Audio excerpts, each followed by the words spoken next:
For many years, the nickname Golden State was an appropriate description of the state of California, a name referring to the gold rush and the golden poppies that bloomed each spring along with the clear, golden coastal sunsets over the Pacific.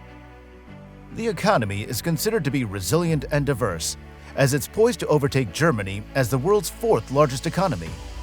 But something is changing. The economic achievements of California are nothing but an adventure, where in 2022, it was the sixth largest petroleum producer among the states, accounting for about 3% of the nation's total onshore production. And it doesn't stop there. While most countries still struggle after the COVID-19 pandemic, California has not only survived, but managed to grow their economy after the shutdown, at least on paper. So how does a state go from being an economic giant, the home to tech hubs like Apple, Google, and Facebook, to becoming as dry as the desert that they're placed in? And how can California solve its housing crisis? This is how the Californian mindset destroyed its housing market. The relationship between California's housing crisis and the tech industry has deep historical roots, and to understand it all, it's important to note that California was a gathering point for production for the tech industry way before World War II. However, during the war, the military industry boomed as the Ames Research Center was built in 1939. And the development of advanced technologies, of course, demanded more people. In many ways, the times were good. Federal programs gave money to new housing developments and infrastructure systems, a much appreciated help as suburbs are able to bloom over large areas. Finally, families didn't have to squeeze together with strangers. This sounds like a concept that should be nothing else but good, right? But it wasn't. California had to handle the massive influx of new residents, and not only directly related to work opportunities within the tech industry. There was also another major attraction making people flock to the Golden State. Because what's the most important factor in making people able to be part of the tech revolution? The answer is education. California is home to leading universities such as Stanford and UC Berkeley, and they are coincidentally placed near Silicon Valley. Therefore, it was only natural to create projects where students, tech workers, and military all work together, enabling both private and government money to invest for future profits. Everything was going great, until it didn't. In the middle of the 1970s, California was at its peak, with tech companies blossoming like Apple and Microsoft, and many more. The economy was doing great, attracting more people to a city full of opportunities. But suddenly, it was over. The NIMBY movement, an acronym for Not in My Backyard, started to rise, a growing tendency among local people against rapid growth in the city. With NIMBYs addressing this long-term issue, local politicians started to pick up this movement and implemented it into local politics, changing California's zoning laws. Restrictions were made on what kind of real estate people could invest in. And this is today perhaps one of the biggest challenges to the current housing situation in California.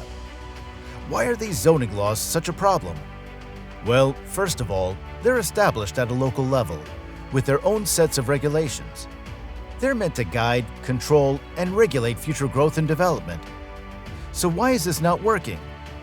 The situation has no simple answers, and therefore there are many explanations.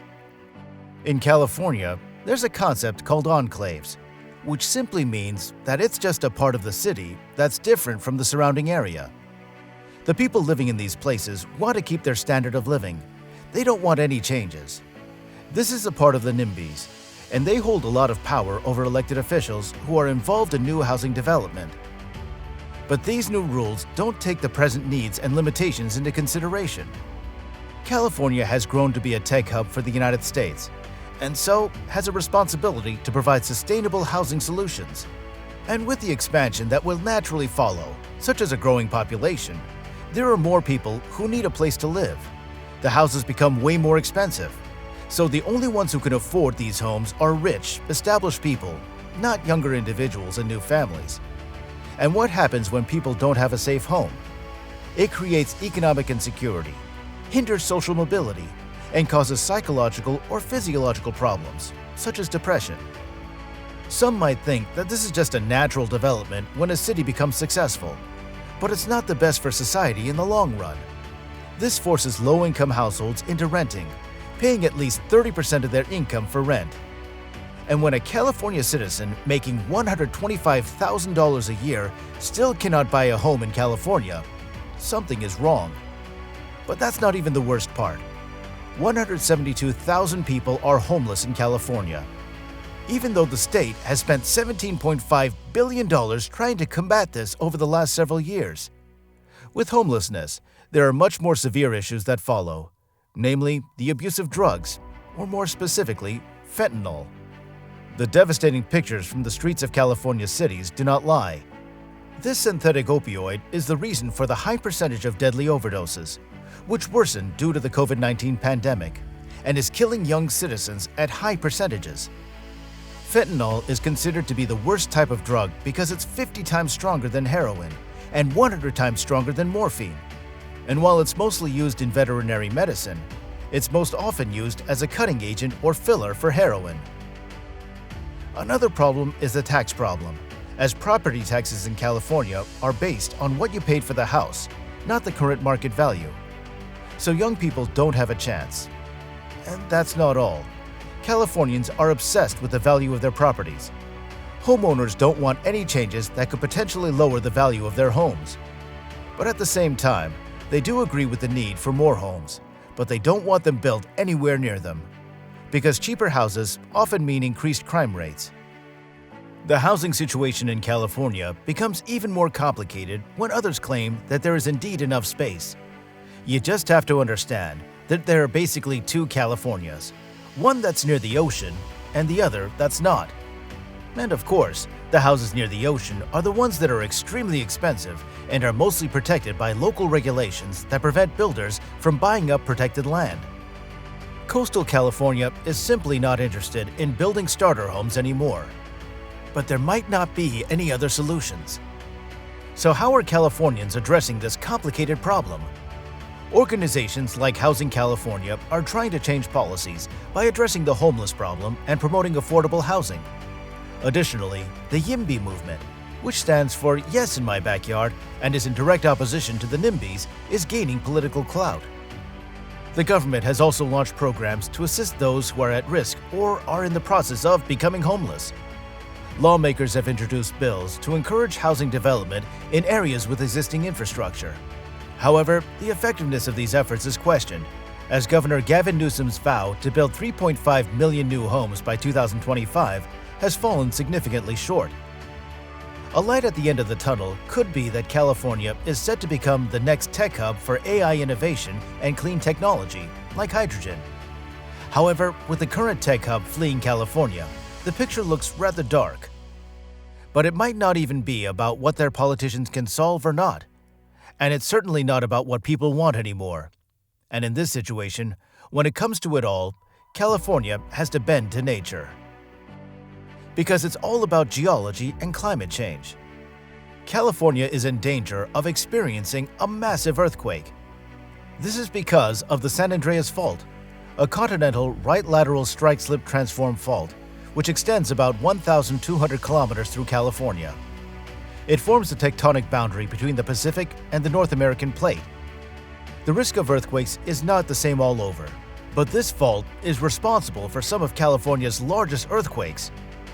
But up until now, this has not been a major threat to California citizens and is not their biggest fear. However, when it comes to a major geological event, there's little anyone can do. The fact that the southern part of the fault has remained inactive for over 200 years indicates that the region is overdue for a major earthquake. The Earth is always in movement, and that, of course, applies to the tectonic plates as well. Sooner or later, there'll be more movement, and it's predicted to be the most likely source of a very large earthquake in California by 2030. But this is not even considered to be the biggest threat so far. The most urgent danger is the high wildfire risk. California has unfortunately experienced more and more extreme wildfires over the last several years. This is not a surprise, as the current dry climate in the region is most likely to be amplified because of climate change. And this change has been found to push the risk of fast-spreading wildfires up by about 25% on average in this region.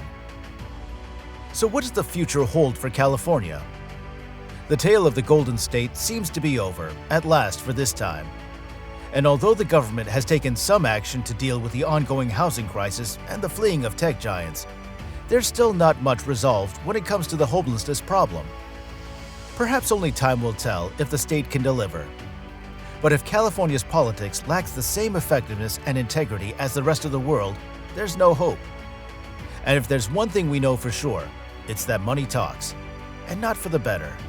Even though the housing crisis would be magically solved, there's still the issue with major tech companies leaving. Whether or not AI or clean technology will save California's future is still to be seen. But all of these things would just be considered minor problems when you think about the higher risks for wildfires and the inevitable major earthquake.